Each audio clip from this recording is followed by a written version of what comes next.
ಮುಂದಿನ ವೀಕೆಂಡ್ ಸಂಚಿಕೆಗೆ ಬರಲ್ಲ ಸುದೀಪ್. ಕಿಚ್ಚನ ಬದಲಿಗೆ ಬರೋರು ಯಾರು? ಕಿಚ್ಚ ಸುದೀಪ್ ಮುಂಬರುವ ಬಿಗ್ ಬಾಸ್ ಕನ್ನಡ ಸೀಸನ್ 12ರ ವೀಕೆಂಡ್ ಸಂಚಿಕೆಗೆ ಗೈರಾಗುವ ಸಾಧ್ಯತೆ ಇದೆ. ಈ ಹಿನ್ನೆಲೆಯಲ್ಲಿ ಸುದೀಪ್ ಅನುಪಸ್ಥಿತಿಯಲ್ಲಿ ಕಾರ್ಯಕ್ರಮವನ್ನು ಯಾರು ನಡೆಸಿಕೊಡಲಿದ್ದಾರೆ ಎಂಬ ಕುತೂಹಲ ಹೆಚ್ಚಾಗಿದೆ. ಹಿಂದಿನ ಸೀಸನ್ಗಳಂತೆ ವಿಶೇಷ ಅತಿಥಿಯ ಆಗಮನದ ನಿರೀಕ್ಷೆ ಇದೆ.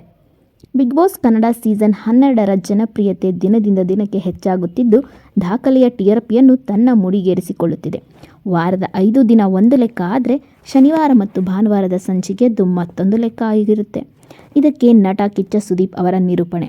ಹಾಗಾಗಿ ವೀಕ್ಷಕರು ವೀಕೆಂಡ್ ಸಂಚಿಕೆಯನ್ನು ಮಿಸ್ ಮಾಡಿಕೊಳ್ಳೋದೇ ಇಲ್ಲ. ಮುಂದಿನ ವಾರದ ವೀಕೆಂಡ್ ಸಂಚಿಕೆಯನ್ನು ಸುದೀಪ್ ನಡೆಸಿಕೊಡಲ್ಲ ಎಂಬ ಮಾತುಗಳು ಸಾಮಾಜಿಕ ಜಾಲತಾಣದಲ್ಲಿ ಕೇಳಿ ಬರ್ತಾ ಇದೆ. ಸುದೀಪ್ ನಟನೆಯ ಮಾರ್ಕ್ ಸಿನಿಮಾ ಇದೇ ಡಿಸೆಂಬರ್ 25ರಂದು ಬಿಡುಗಡೆಯಾಗಲಿದೆ. ಸಿನಿಮಾ ಪ್ರಚಾರ ಕೆಲಸಗಳಲ್ಲಿರುವ ಹಿನ್ನೆಲೆ ಡಿಸೆಂಬರ್ 27 ಮತ್ತು 28ರ ಸಂಚಿಕೆಗಳಿಗೆ ಸುದೀಪ್ ಗೈರಾಗಲಿದ್ದಾರೆ ಅಂತ ಹೇಳಲಾಗ್ತಿದೆ.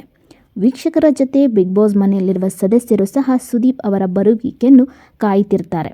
ಒಂದು ವಾರದಲ್ಲಿ ನಡೆದ ಗೊಂದಲಗಳನ್ನು ಪರಿಹರಿಸಿಕೊಳ್ಳಲು ಬಿಗ್ ಬಾಸ್ ಸ್ಪರ್ಧಿಗಳು ಕಾಯ್ತಾ ಇರ್ತಾರೆ. ಸುದೀಪ್ ಮಾತುಗಳು ಸ್ಪರ್ಧಿಗಳಿಗೆ ಎನರ್ಜಿ ಬೂಸ್ಟರ್ ರೀತಿಯಲ್ಲಿ ಕೆಲಸ ಮಾಡುತ್ತದೆ ಎಂಬುದು ಹಲವರ ಅಭಿಪ್ರಾಯ ಆಗಿದೆ. ಸುದೀಪ್ ಅನುಪಸ್ಥಿತಿಯಲ್ಲಿ ವೀಕೆಂಡ್ ಸಂಚಿಕೆ ಹೇಗಿರಲಿದೆ ಎಂಬುದರ ಚರ್ಚೆ ಆರಂಭವಾಗಿದೆ. ಈ ಹಿಂದಿನ ಸೀಸನ್ಗಳನ್ನು ಗಮನಿಸಿದಾಗ ಸುದೀಪ್ ಅನುಪಸ್ಥಿತಿಯನ್ನು ಬಿಗ್ ಬಾಸ್ ತಂಡ ಅತ್ಯಂತ ಜಾಗರೂಕತೆಯಿಂದ ನಿರ್ವಹಿಸಿತು. ಸುದೀಪ್ ಅವರ ತಾಯಿ ನಿಧನವಾದ ಸಂದರ್ಭದಲ್ಲಿ ವೀಕೆಂಡ್ ಎಪಿಸೋಡ್ಗೆ ನಿರ್ದೇಶಕ ಯೋಗರಾಜ್ ಭಟ್ಟರನ್ನು ನಡೆಸಿಕೊಟ್ಟಿದ್ದರು.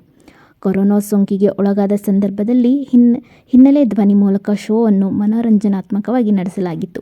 ಒಮ್ಮೆ ಹಿರಿಯ ನಟಿ ಶ್ರುತಿ ಅವರು ಕೋರ್ಟ್ ಕಲ್ಪನೆಯಲ್ಲಿ ಬಿಗ್ ಬಾಸ್ ಸಂಚಿಕೆಯನ್ನು ನಿರೂಪಣೆ ಮಾಡಿದ್ದರು. ಆದರೆ ಮುಂದಿನ ವಾರ ಬರುವ ವಿಶೇಷ ಅತಿಥಿ ಯಾರು ಎಂಬುದರ ಬಗ್ಗೆ ಕುತೂಹಲ ಮೂಡಿದೆ. ನಿಮಗೆ ಏನಾದರೂ ಐಡಿಯಾ ಇದ್ದರೆ ಯಾರು ಬರ್ಬೋದು, ಯಾವ ರೀತಿ ಈ ವೀಕೆಂಡ್ನ ನಡೆಸ್ಕೊಡ್ಬೋದು ಅಂತ ಐಡಿಯಾ ಇದ್ದರೆ ಕಮೆಂಟ್ನಲ್ಲಿ ತಿಳಿಸಿ. ಹಾಗೂ ವಿಡಿಯೋ ಇಷ್ಟ ಆಗಿದ್ರೆ ಲೈಕ್ ಮಾಡಿ, ಶೇರ್ ಮಾಡಿ, ಕಮೆಂಟ್ ಮಾಡಿ. ನಮ್ಮ ಚಾನಲ್ಗೆ ಇನ್ನೂ ಯಾರೆಲ್ಲ ಸಬ್ಸ್ಕ್ರೈಬ್ ಮಾಡ್ಕೊಂಡಿಲ್ಲ ಪ್ಲೀಸ್ ಸಬ್ಸ್ಕ್ರೈಬ್ ಮಾಡಿಕೊಂಡು ವೀಡಿಯೋಸ್ನ ನೋಡಿ ಅಂತ ಹೇಳ್ತಾ ಥ್ಯಾಂಕ್ ಯು ಫಾರ್ ವಾಚಿಂಗ್. ಮತ್ತೆ ನೆಕ್ಸ್ಟ್ ವಿಡಿಯೋದಲ್ಲಿ ಸಿಗೋಣ.